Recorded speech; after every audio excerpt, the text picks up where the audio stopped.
Hello everyone, कैसे हो आप सब लोग। Haryana public service commission assistant engineer combine vacancy जिसका आप लंबे टाइम से वेट करने लग रहे थे, फाइनली उसका ऑफिशियल नोटिफिकेशन आज एचपीएससी ने रिलीज कर दिया है। जैसे कि आप ऑफिशियल वेबसाइट के ऊपर देख सकते हैं, आज 8 अगस्त 2025 को इसका नोटिफिकेशन आया है Haryana assistant engineer combine vacancy का। इस नोटिफिकेशन के रिगार्डिंग आपके जितने भी डाउट हैं, भाई सिलेबस क्या रह सकता है, रिजर्वेशन पॉलिसी क्या है, एजुकेशन क्वालिफिकेशन इसके अंदर क्या रहेगी, आपको एग्जाम की प्रिपरेशन किस तरीके से करनी है, वे सारी चीजें हम इस सिंगल वीडियो के अंदर ही डिस्कस कर लेंगे। जो स्टूडेंट हमारे यूट्यूब चैनल के ऊपर पहली बार आए हैं उनको हम बता दें, हरियाणा के किसी भी इंजीनियरिंग एग्जाम की प्रिपरेशन के अंदर आज के दिन हम नंबर 1 है। चाहे वो असिस्टेंट इंजीनियर का एग्जाम हो, लेक्चरर का एग्जाम हो, जूनियर इंजीनियर का एग्जाम हो, ड्राफ्ट्समैन का एग्जाम हो, अगर आप हरियाणा के किसी भी इंजीनियरिंग एग्जाम की प्रिपरेशन कर रहे हैं तो आप हमारे यूट्यूब चैनल को सब्सक्राइब कर लीजिए। और हमारा जो टेलीग्राम ग्रुप है AE सिविल क्लब हरियाणा, आप इस वाले टेलीग्राम ग्रुप को ज्वाइन कर लीजिए।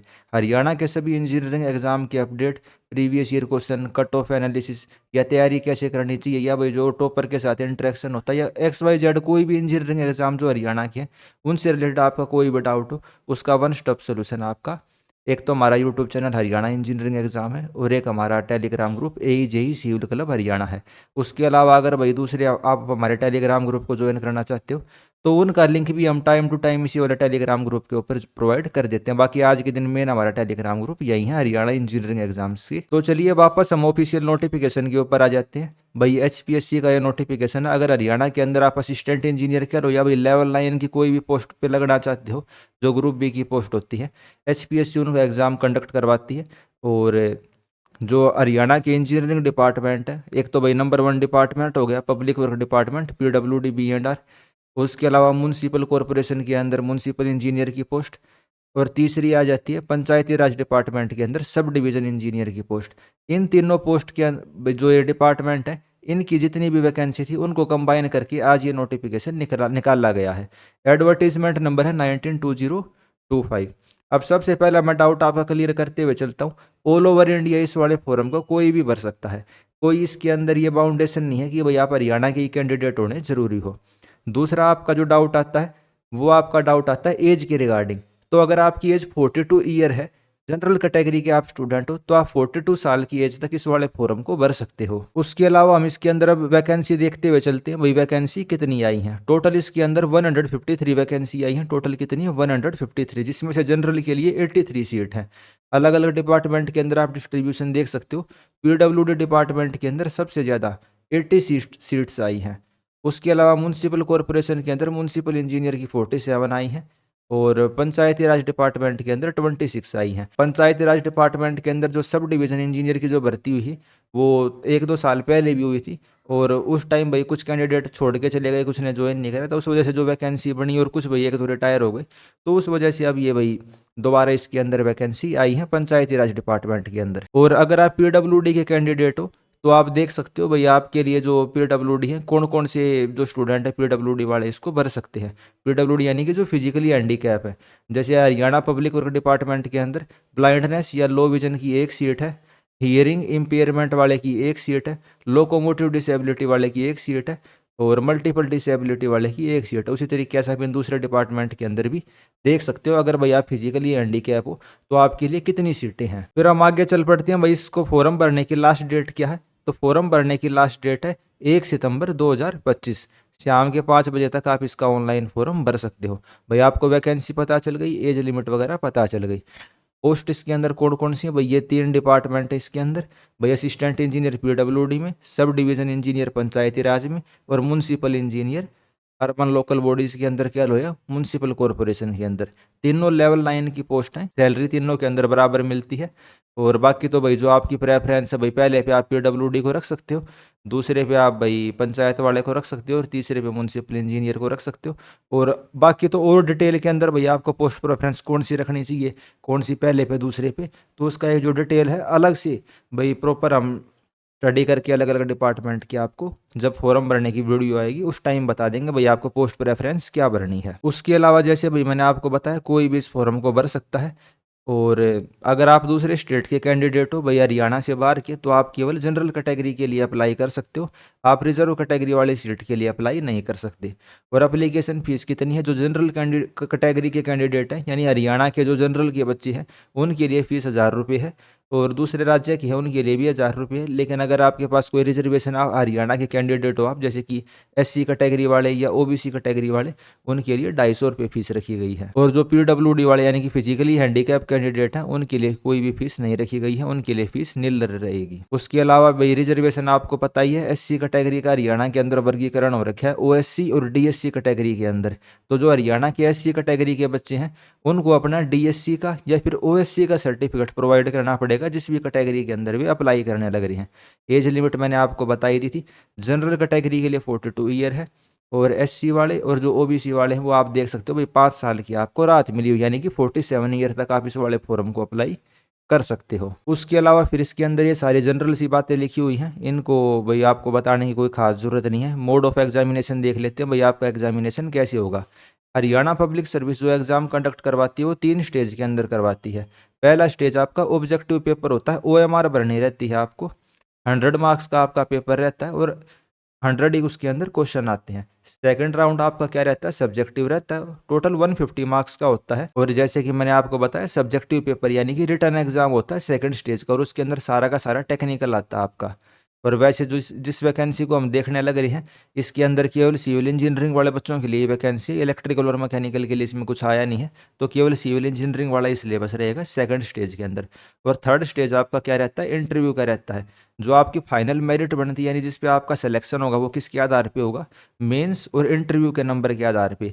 87.5% वेटेज होता है पेपर 2 का यानी सब्जेक्टिव पेपर का, और 12.5% वेटेज होता है इंटरव्यू का। अब कई बच्चों को इसके अंदर ये डाउट है कि सर सिलेबस क्या रहेगा इसके अंदर, तो भाई सिलेबस के रिगार्डिंग तो इस ऑफिशियल नोटिफिकेशन के अंदर कुछ भी नहीं लिखा हुआ, लेकिन जैसे मैंने आपको बताया था भाई अभी 3-4 दिन पहले उसका सिलेबस बताया है, lecturer in technical education Haryana का, और वो भी भाई ग्रुप B की लेवल 9 की पोस्ट है।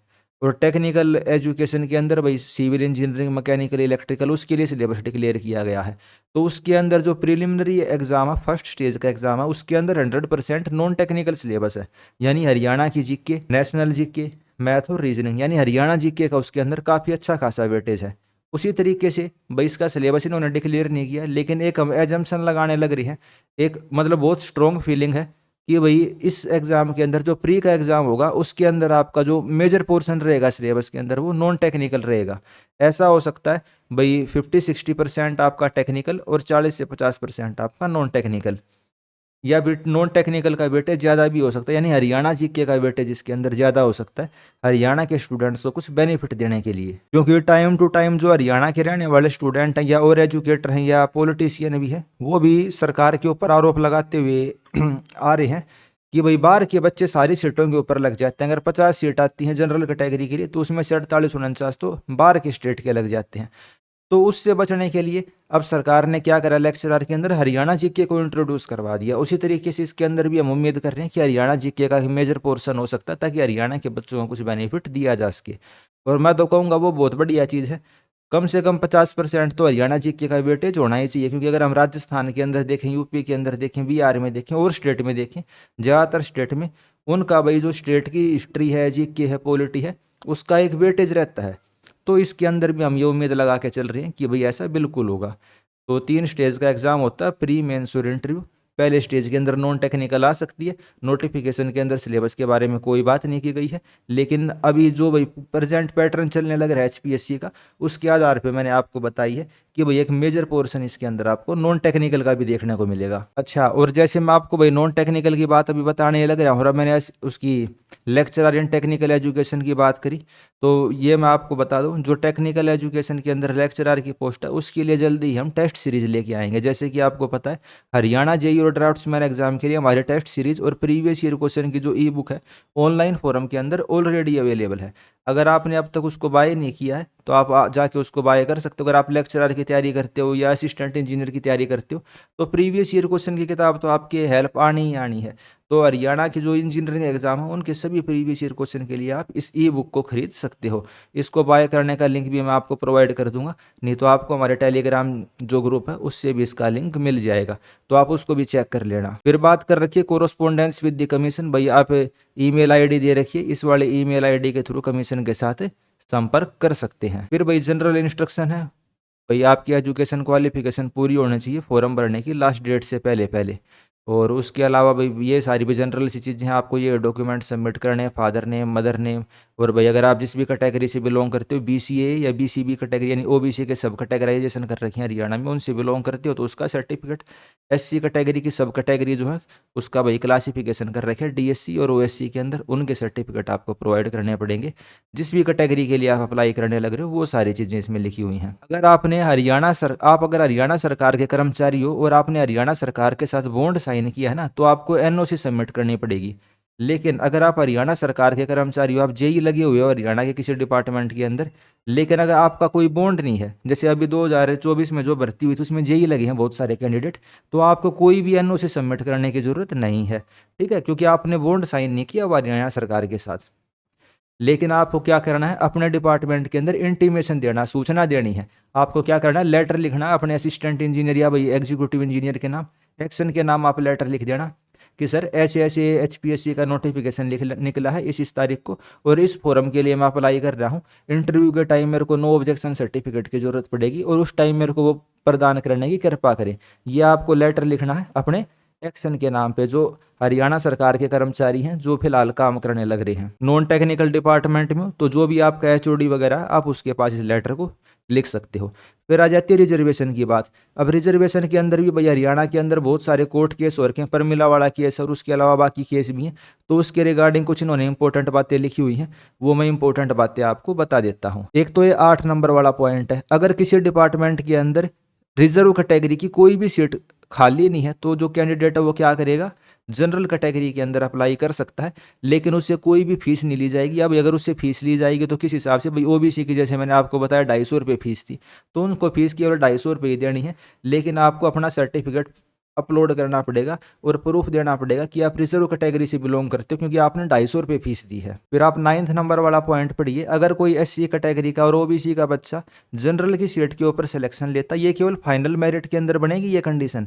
प्रीलिमिनरी एग्जाम में और मेंस के टाइम क्या है, SC का बच्चा केवल SC की सीट पे कंपटीशन करेगा, EWS वाला केवल EWS पे कंपटीशन करेगा। ठीक है, लेकिन जब आपकी फाइनल मेरिट बनेगी, अगर आप सभी स्टेज के अंदर जनरल की कट ऑफ को पार करने लग रहे हो, कोई भी आपने फायदा नहीं लिया रिजर्वेशन का या भाई जो और आपको फायदे मिलते हैं, तो ही आपको जनरल की सीट के ऊपर एडजस्ट करा जाएगा। अगर आपने कभी भी रिजर्वेशन का फायदा लिया किसी भी स्टेज के अंदर, तो आपको आपकी कैटेगरी के अंदर ही रखा जाएगा, लेकिन उसके बाद भी आपको अपना सर्टिफिकेट दिखाना पड़ेगा। वो चीज़ इन्होंने इसमें साफ साफ लिखी हुई है। उसके अलावा 12वां नंबर का पॉइंट पढ़िए, ये और ज़्यादा इंपॉर्टेंट हो जाता है। ये क्लैरिफाई किया जाता है, जो candidature of a candidate will be considered only in the category filled by him in the application form. जिस कैटेगरी में आपने अपना एप्लीकेशन फॉर्म भरा है उसी के आप कैंडिडेट माने जाओगे। ये नहीं है कि भाई आपने जनरल की कट ऑफ को पार कर दिया हर स्टेज के अंदर तो आप ये कह दोगे कि सर मेरे पास तो सर्टिफिकेट ही नहीं है। सर्टिफिकेट आपको तब भी दिखाना पड़ेगा। कैटेगरी आप किसी भी कंडीशन में किसी भी स्टेज पे चेंज नहीं कर सकते, जो आपने एप्लीकेशन फॉर्म में एक बार भर दी आपकी कैटेगरी केवल वहीं रहेगी। 13वां नंबर पॉइंट पढ़िए, in case the candidature of any candidate of reserve category is rejected due to invalid category certificate.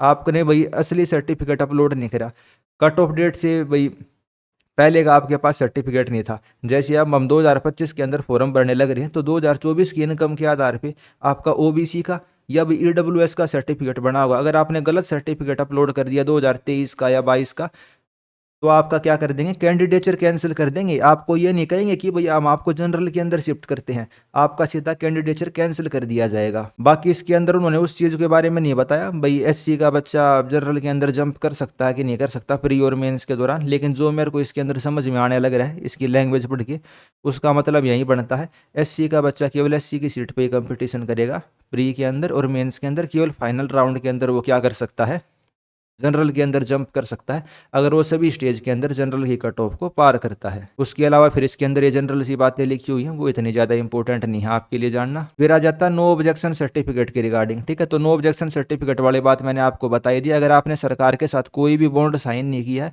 तो फिलहाल आपको NOC देने की जरूरत नहीं है। आपको NOC कब देना है, इंटरव्यू के टाइम देना है। लेकिन आपको क्या करना है, जब आप फॉर्म भरने लग रहे हो उसी दिन या मतलब जब फॉर्म भरो उस टाइम क्या कर देना, अपने डिपार्टमेंट को लेटर लिख के बता देना कि जी मैंने इसका ऐसे ऐसे फॉर्म भरा है और इंटरव्यू के टाइम मेरे को NOC चाहिए, उस टाइम मेरे को आप NOC दे देना। ठीक है, और कई बच्चों का ये डाउट रहता है कि सर मैंने तो फॉर्म भरा था उस टाइम मैं सरकारी नौकरी पे था, फिर मैंने रिजाइन दे के आ गया, तो आपको क्या करना है, अपना रेजिग्नेशन लेटर प्रस्तुत करना पड़ेगा इंटरव्यू के टाइम कि जी मैंने तो अब रिज़ाइन दे दिया, इस वजह से अब मैं एनओसी नहीं दे सकता। भाई जब आपने रिज़ाइन कर दिया तब एनओसी का क्या मतलब, तो आपको अपना रेजिग्नेशन प्रोवाइड करना पड़ेगा। फिर पीडब्ल्यूडी कैंडिडेट के लिए जनरल सी बातें, फिर ये ओवरसीज जनरल सी बातें हो गई, ये भाई इतनी ज़रूरी नहीं है आपके लिए जानना। फिर ये इंपॉर्टेंट इंस्ट्रक्शन, ये भी कोई भाई इतनी इंपॉर्टेंट चीज़ें आपके लिए जानना नहीं है। तो ये भाई हमने कंप्लीट नोटिफिकेशन देख लिया एचपीएससी असिस्टेंट इंजीनियर की जो वैकेंसी आई है उसका। तो इसके अंदर जितनी भी सारी मेन मेन चीज़ें थी वह मैंने आपको बता ही दी हैं। सिलेबस हमने डिस्कस कर लिया, एजुकेशन क्वालिफिकेशन डिस्कस कर लिया, एग्ज़ाम का पैटर्न हमने डिस्कस कर लिया। तो मेरे हिसाब से इसके अंदर जितनी भी चीज़ें थी वे सारी की सारी आपको क्लियर हो गई होंगी। अगर आपने हमारे यूट्यूब चैनल एचडी इंजीनियरिंग मंत्रा हरियाणा इंजीनियरिंग एग्जाम और टेलीग्राम के ऊपर AEJE सिविल क्लब हरियाणा इनको सब्सक्राइब और ज्वाइन नहीं किया तो आप इनको सब्सक्राइब और ज्वाइन कर लीजिए। आज के दिन हरियाणा इंजीनियरिंग एग्जाम की प्रिपरेशन के अंदर हम नंबर 1 है, कोई नंबर 2 भी नहीं है, ये चीज़ मैं श्योरली कह सकता हूँ आपको।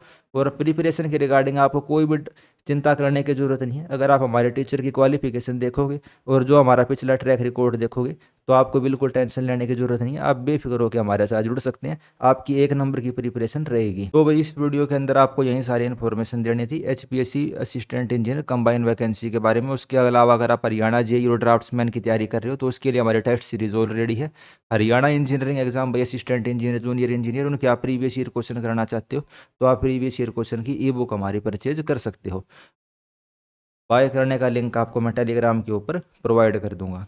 तो इस वीडियो में हम इतना ही रखते हैं। आपके आने वाले एग्जाम्स के लिए, आपके आने वाले फ्यूचर के लिए मेरी तरफ से best of luck. I hope आपके सारे डाउट क्लियर हो गए होंगे। अगर कोई डाउट क्लियर नहीं होता है तो आप कमेंट कर सकते हैं टेलीग्राम के ऊपर, हमसे अपने डाउट पूछ सकते हैं। तो इस वीडियो में इतना ही, धन्यवाद।